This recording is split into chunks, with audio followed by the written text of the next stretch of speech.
শুভ সন্ধ্যা বন্ধুরা। আজকে দেখো আমি পকোড়া বানালাম।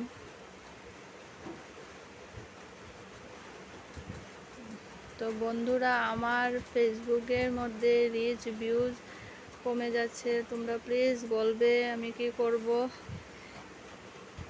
প্লিজ একটু বলবে। আমার রিচ ভিউজগুলা কমে যাচ্ছে, তো আমাকে কি করতে হবে প্লিজ তোমরা আমাকে কেউ বলবে একটু।